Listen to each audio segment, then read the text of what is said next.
Hello everybody, this is Pramod Nair of the Department of English, the University of Hyderabad. In this session, we are going to be looking at Samuel Taylor Coleridge's well-known, much anthologized and often mysterious poem, The Rime of the Ancient Mariner.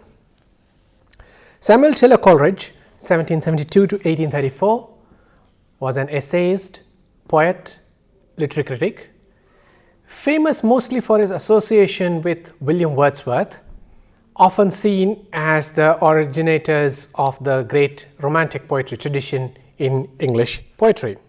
Extremely well read in philosophy, learned in the classics, and with a mystical bent of mind, Coleridge's literary criticism, primarily in a volume called Biographia Literaria, has been well studied for generations. His theories of the difference between fancy and imagination, his lectures on Shakespeare are all now classic studies. His co-publication with William Wordsworth in 1798 of the lyrical ballads may be seen as the founding moments of English romantic poetry. Unlike Wordsworth, Coleridge wrote a poetry which had mystical elements in it. Wordsworth preferred the language of the common man and a conversational style. Coleridge preferred something more dense, more to do with mysticism and myth. There were also considerable Gothic elements and psychological elements, and we will be looking at the psychological in the Rime of the Ancient Mariner. In poems like Christabel, the Rime of the Ancient Mariner, Kubla Khan, Dejection and Ode, and others. His symbolism has often been referred to as complex, and the breadth of philosophical speculations, the breadth of imagery and themes make Coleridge arguably a more complicated poet to read than Wordsworth. That was an introduction to the poet.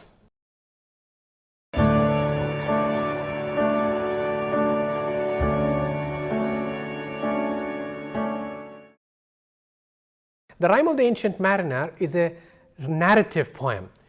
By narrative poem, I mean a poem that tells a story. The Ancient Mariner is ancient because he is now old and he has had several rather horrific experiences which have made him look older. The Ancient Mariner was on a voyage and the winds blew the ship in unexpected directions to the Antarctic region.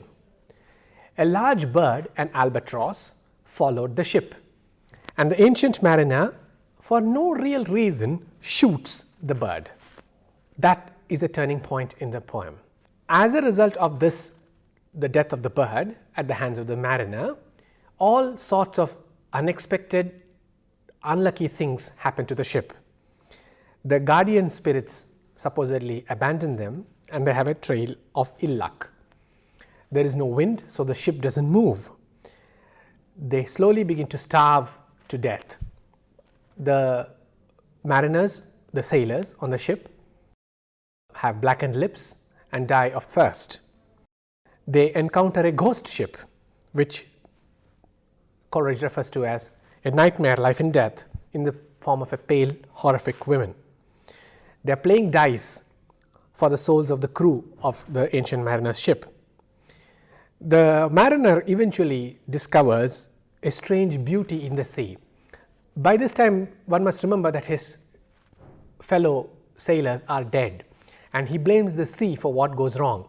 But eventually the mariner begins to see beauty in the sea itself. And the reversal of fortune occurs for the first time when he begins to see the sea differently. That is, once he shoots the bird, the sea is a horrific, evil place full of nightmares, and eventually he begins to perceive the sea as a beauty in and of itself. From this point, the poem changes because the luck of the mariner also changes. Eventually, good spirits return to the ship and the ship is escorted back home. But the mariner is doomed, in the sense he is cursed. He is doomed to roam the earth and tell his story to everybody, to somebody or the other. The poem's opening is very interesting. The poem opens when a man about to enter a wedding is stopped by the Ancient Mariner. Now, the guest who is going to get into the wedding venue is stopped and he's in a hurry, but the mariner tells him, no, please wait, I need to tell you my story. And the guest is impatient. You can almost visualize this. The guest is looking at his watch saying, I need to go, and the man says, no, please listen to my story. And it's a long poem, so think about this. The guest has been stopped and the story is being told to him, delaying him from what the actual event of the day is. He's prevented from going into the wedding. And the ancient mariner says, I have to tell you my full story. So this rather long, hundreds of line length poem is actually being told to a guest at a wedding.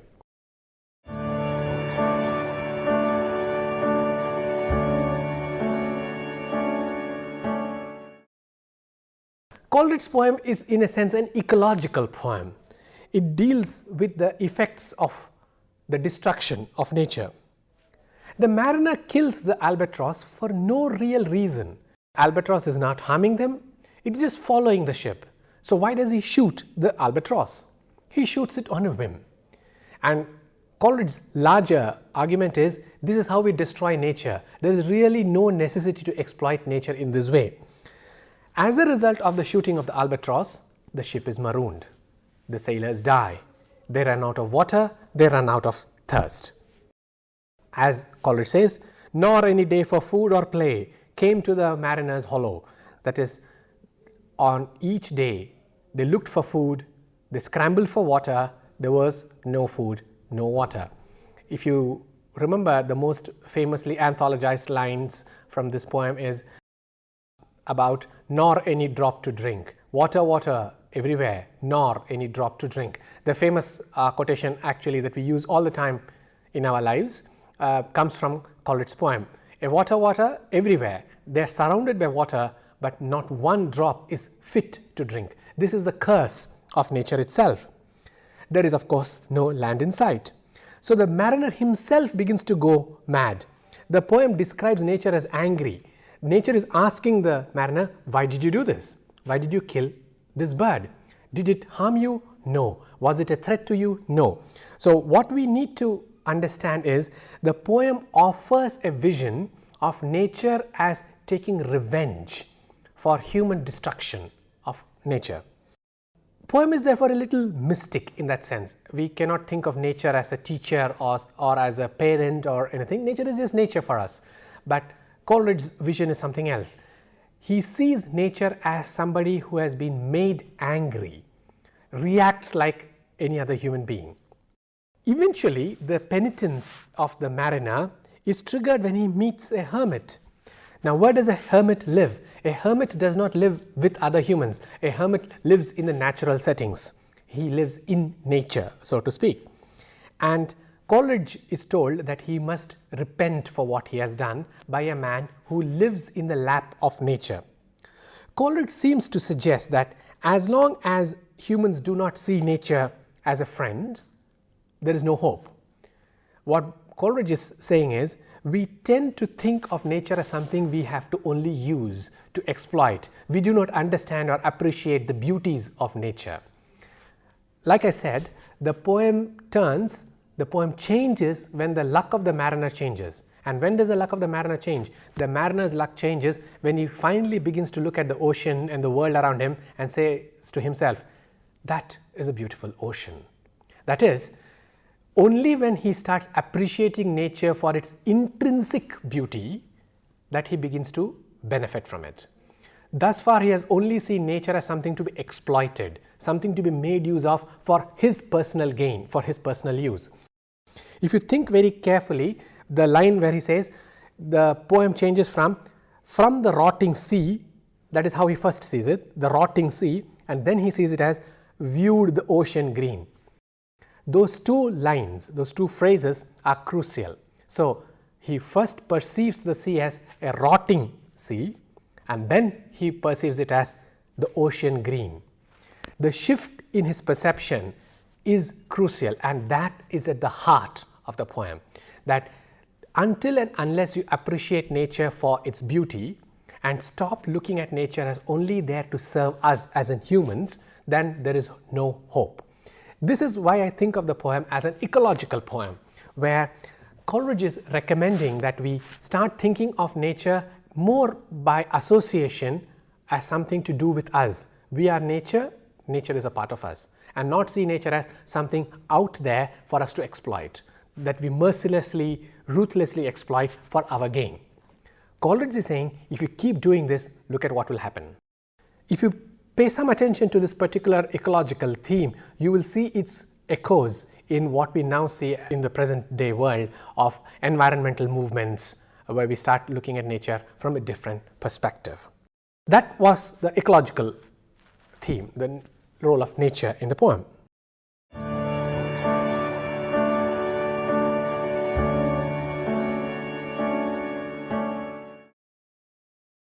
The entire poem might be read as the story of the ancient mariner's mental deterioration.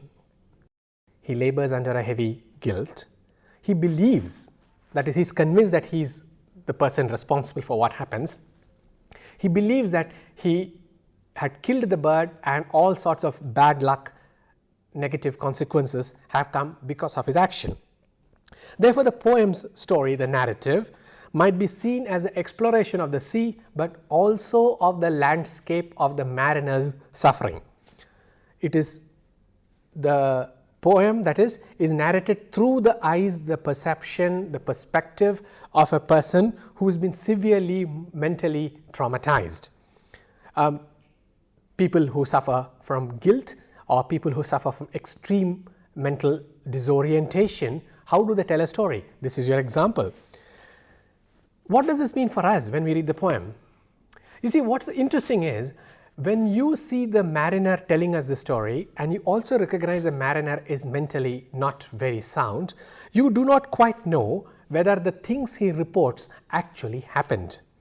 At several points in the tale, therefore, we are told of the mariner's deliriums and delusions and visions. He speaks about ghosts, he speaks about phantom ships, strange creatures like nightmare, like the woman with cadaverous beauty playing dice. The question is, do these things really happen? Or are they just nightmares that the mariner has in his head because he is not all right? What I am proposing is that we start looking at the poem also as a story of something that happens in the mind of the mariner. We are not certain that these things have actually happened. We can only be certain that he is telling us these are things that happen. So, this is the psychological aspect of the poem, which makes it more a horror tale, like one of those Gothic thrillers of the 18th century, where the person who tells the story cannot be relied upon because all the things that he says happened might have happened only in his head. It is impossible, I am arguing, to distinguish between delirium and the real.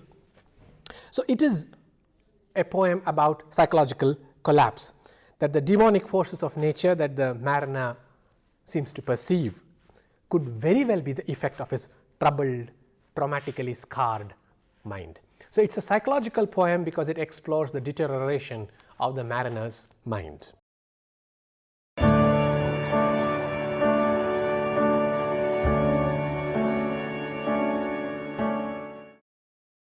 What does a moral tale do? A moral tale shows human beings perform a set of actions, and the actions have a set of consequences. People who read the story need to discover that this is what the poem is actually telling us. What is the moral behind the tale?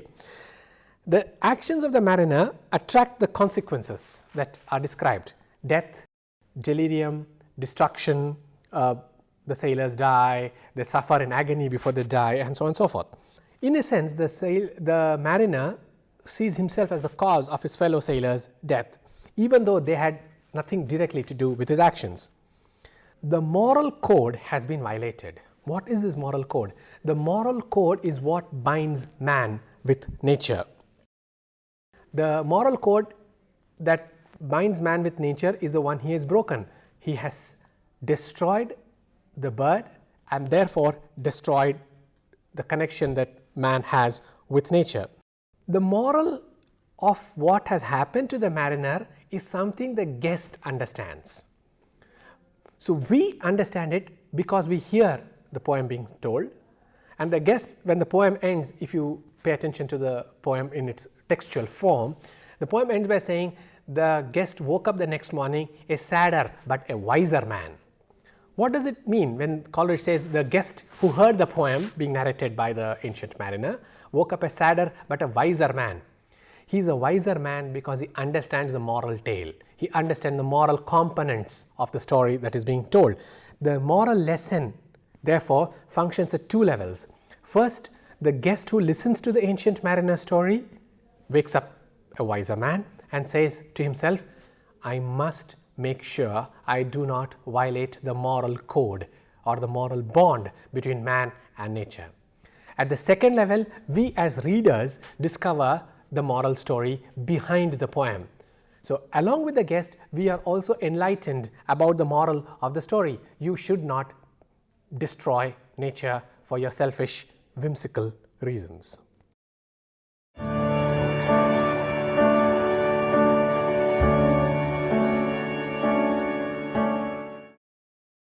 The poem is a treasure house of mystical, mythical and other images.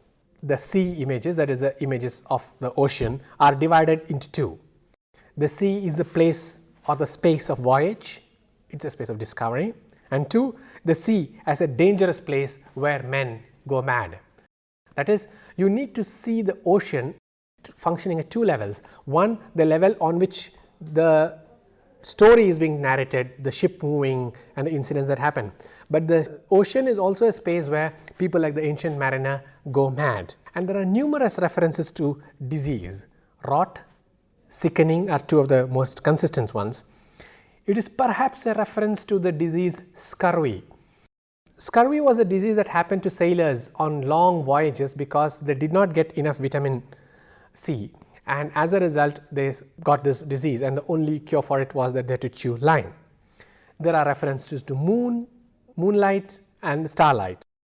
And the entire poem juxtaposes light and dark. Light and dark traditionally represents rationality and irrationality. To go back quickly to a point I have just made in the previous module, I mentioned that one is never very certain that the mariner's mind is all intact, and therefore we cannot trust what he is saying. Did all these things really happen to him, or is he just imagining it? Is it the effect of his delirious, traumatized mind?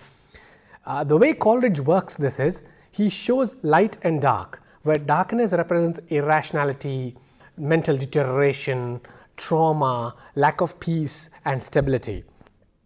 So, the poem divides itself along these ones. Here, for example, I would like to quote a little extract which illustrates what I am saying about rationality. This is the set of lines. Death fires danced at night. The water, like a witch's oils, burnt green and blue and white. If you pay some attention to the colors being described here, what you are getting is a kind of hallucinatory experience.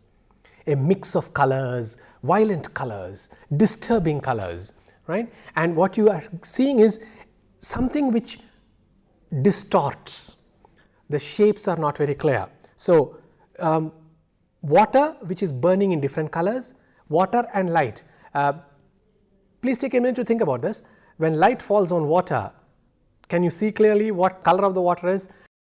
What you get is a kind of illusion where light and dark alternate. That is exactly what Coleridge is saying here. Death fires danced at night, the water, like a witch's oils, burnt green and blue and white. What I am saying here is that Coleridge emphasizes the clash between rationality and the irrational, between mental stability and unreason or madness. And in order to convey to us this disturbed mental state, he uses this kind of imagery where light and dark merge, where shade and brightness merge, so that you are never very clear as to what you are looking at, what you are seeing. By extension, you are never very sure what Coleridge's character was seeing. Other examples of symbolism and imagery here: sea snakes, eels, birds and other creatures appear regularly in the poem. Of course, they function as reminders of the mariner's cruel action. The mariner himself, Coleridge tells us, is darker in complexion and lank. There is a reference to seaweed and rotting vegetation, which symbolizes the sickness in the mariner's head. The famous image of "nor any drop to drink" is a symbolic expression of nature fighting back. The speaker is ancient. How? Now this requires some thinking. He is not an old man. The mariner is not an aged man. He is ancient because his experiences have made him older. His suffering has made him older. But importantly, the ancient mariner refers to an ancient curse. What is this ancient curse? The ancient curse is, if you have broken the moral bond between humans and nature, then nature will fight back. Nature will destroy you as well. So the ancient mariner is about an ancient curse. It's about an ancient moral code where man and nature need to live together and not exploit, man shouldn't exploit nature. So the reference to the symbolism and imagery here of the ancientness of the mariner, so to speak, is not only about the mariner but about humanity in general.